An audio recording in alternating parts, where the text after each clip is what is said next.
आज हम चर्चा करेंगे हिंदू उत्तराधिकार अधिनियम 1956 के अंतर्गत उत्तराधिकार से संबंधित साधारण उपबंधों के बारे में, जो कि हिंदू उत्तराधिकार अधिनियम 1956 की धारा 18 से धारा 29 में दिए गए हैं।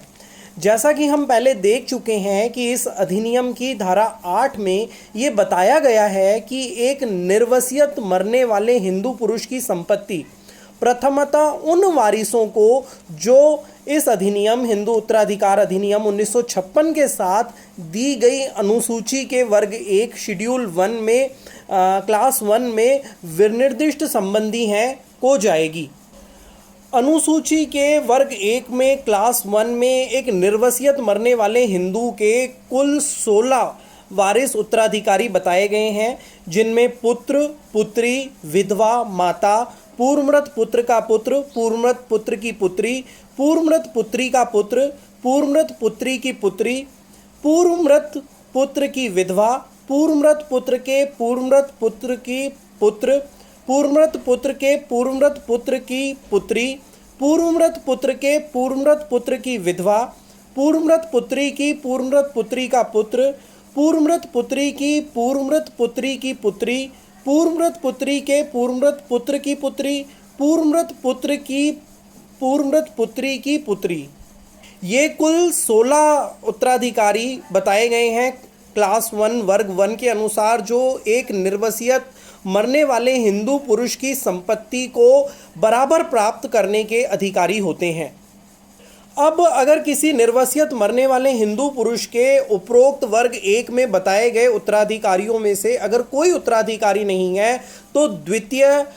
यदि वर्ग 1 में वारिस ना हो तो उस वारिसों को संपत्ति न्यागत होगी, मिलेगी, जो अनुसूची के शेड्यूल के वर्ग 2 में क्लास 2 में विनिर्दिष्ट संबंधी हैं। क्लास 2 में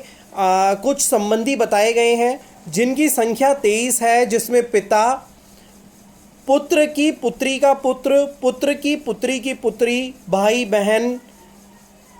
पुत्री के पुत्र का पुत्र, पुत्री के पुत्र की पुत्री, पुत्री की पुत्री का पुत्र, पुत्री की पुत्री की पुत्री, भाई का पुत्र, बहन का पुत्र, भाई की पुत्री, बहन की पुत्री, पिता का पिता, पिता की माता, पिता की विधवा, भाई की विधवा,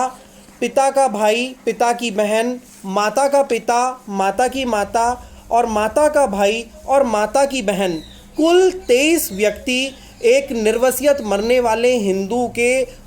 वर्ग 2 में क्लास 2 में उत्तराधिकारी बताए गए हैं। अब यदि इन दोनों वर्गों में से किसी भी वर्ग में अगर किसी निर्वसियत मरने वाले हिंदू का कोई भी वारिस ना हो, तो मृतक के गोत्रजों को संपत्ति न्यागत होती है, अर्थात उसके गोत्रजों को संपत्ति मिलती है। गोत्रज एग्नेट कौन होते हैं, ये हिंदू उत्तराधिकार अधिनियम 1956 की धारा 3 जो परिभाषा और निर्वचन खंड है उसमें स्पष्ट किया गया है कि एक व्यक्ति दूसरे का गोत्रज कहा जाता है यदि वे दोनों केवल पुरुषों के माध्यम से रक्त या दत्तक के द्वारा एक दूसरे से संबंधित हैं। धारा 8 में बताए हुए नियम के अनुसार यदि किसी हिंदू का कोई गोत्रज ना हो तो मृतक के बंधुओं को संपत्ति न्यागत होती है। धारा 3 के अनुसार बंधु कॉग्नेट एक व्यक्ति दूसरे व्यक्ति का बंधु कहा जाता है यदि वे दोनों रक्त या दत्तक द्वारा एक दूसरे से संबंधित हों, किंतु केवल पुरुषों के माध्यम से नहीं। धारा 9 से धारा 13 में उपरोक्त वारिसों के बीच उत्तराधिकार के क्रम व वितरण संबंधी प्रावधान किए गए हैं। तो ये हिंदू उत्तराधिकार अधिनियम 1956 की धारा 8 से 13 में एक निर्वसियत मरने वाले हिंदू की संपत्ति किसे मिलेगी, किस क्रम से मिलेगी, वह उनके मध्य किस प्रकार संपत्ति का वितरण किया जाएगा से संबंधी महत्वपूर्ण प्रावधान करती है। धारा 14 में ये बताया गया है कि हिंदू नारी की संपत्ति उसकी आत्यंतिकता अपनी संपत्ति होगी। अधिनियम की धारा 15 में निर्वसियत मरने वाली हिंदू नारी की संपत्ति के वारिसों को बताया गया है, जिनमें प्रथमतः पुत्रों, पुत्रियों, जिनमें पूर्वमृत पुत्रों के और पूर्वमृत पुत्री के अपत्य बच्चे भी हैं, वह पति को माना गया है। अर्थात पहला जो वेटेज मिलेगा, जो प्रथमतः उसके वारिस होंगे, वो उसके पुत्र, पुत्री और पति होंगे। अगर ये नहीं है तो द्वितीयतः पति के वारिसों को संपत्ति मिलेगी।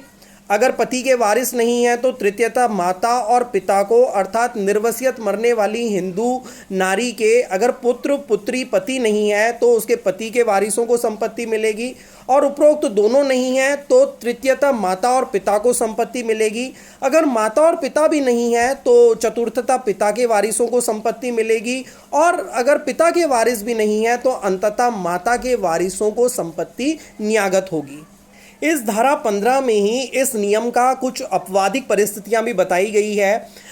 यदि कोई संपत्ति जिसकी विरासत किसी हिंदू नारी को अपने पिता या माता से प्राप्त हुई हो तो मृतक के पुत्र पुत्री के, जिसके अंतर्गत किसी पूर्वमृत पुत्र या पुत्री के अपत्य भी आते हैं, अभाव में उपधारा 1 में, अर्थात जो ऊपर प्रावधान बताए गए हैं उसमें निर्दिष्ट अन्य वारिसों को उसमें विनिर्दिष्ट क्रम से न्यागत न होकर पिता के वारिसों को न्यागत होगी। अर्थात कोई संपत्ति किसी निर्वसियत मरने वाली हिंदू नारी को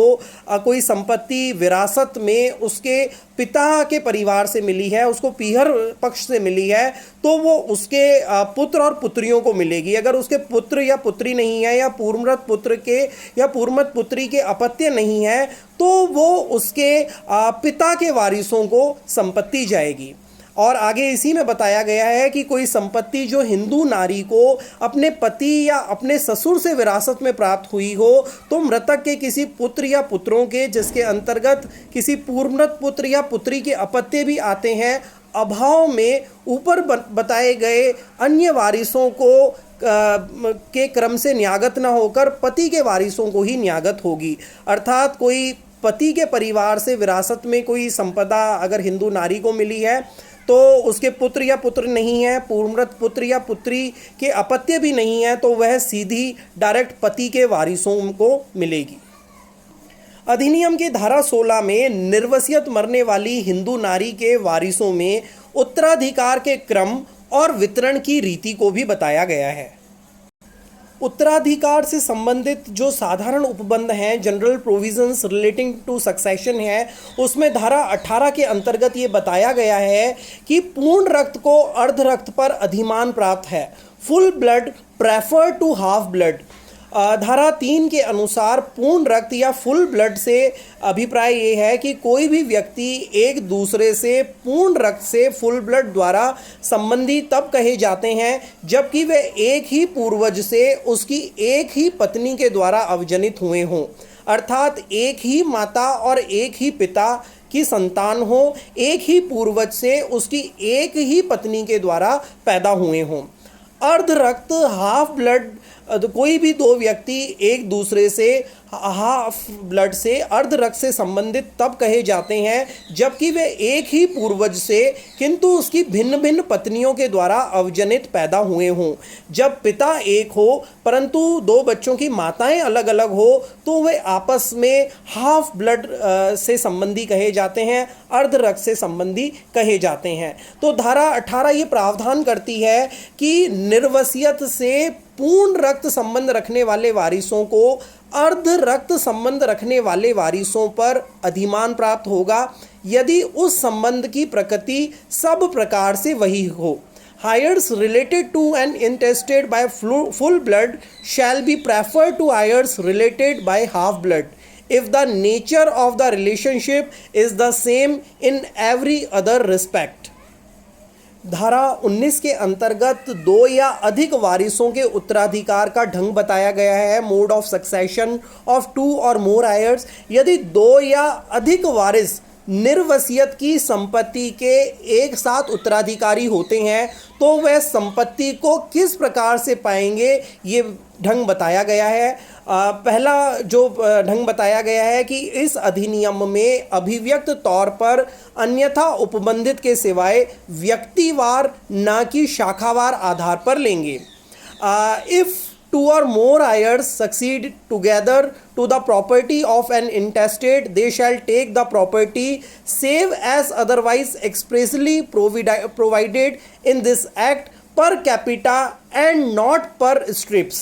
दूसरा कि सामान्यिक अभिधारियों की हैसियत में न कि संयुक्त अभिधारियों की हैसियत में लेंगे, as tenants in common and not as joint tenants। व्यक्तिवार नियम के अपवाद इस अधिनियम की धारा 10 के नियम 1 और 3 में तथा धारा 16 के नियम 2 में हैं। हम देख चुके हैं कि एक हिंदू मृत पुरुष के पूर्वमृत पुत्र, पूर्वमृत पौत्र और पूर्वमृत पुत्रियों की शाखाओं में उत्तराधिकार शाखावार होता है, और इसी भांति हिंदू मृत स्त्री के पूर्वमृत पुत्र और पूर्वमृत पुत्रियों की शाखाओं में उत्तराधिकार शाखावार होता है। इसी भांति उत्तराधिकारी संपत्ति को सामान्यिक अभिधारियों टेनेंट्स इन कॉमन की भांति लेते हैं, ना कि संयुक्त अभिधारियों की हैसियत में।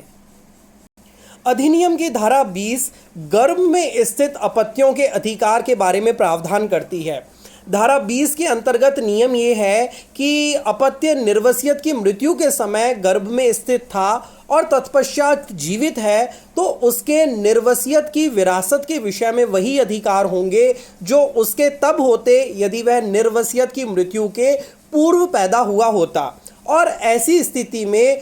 विरासत निर्वसियत की मृत्यु की तारीख से उसमें निहित समझी जाएगी। इस नियम के प्रतिपादन के लिए 2 आवश्यक शर्तें हैं कि मृत व्यक्ति की मृत्यु के समय अपत्य गर्भ में होना चाहिए और अपत्य जीवित जन्मा होना चाहिए।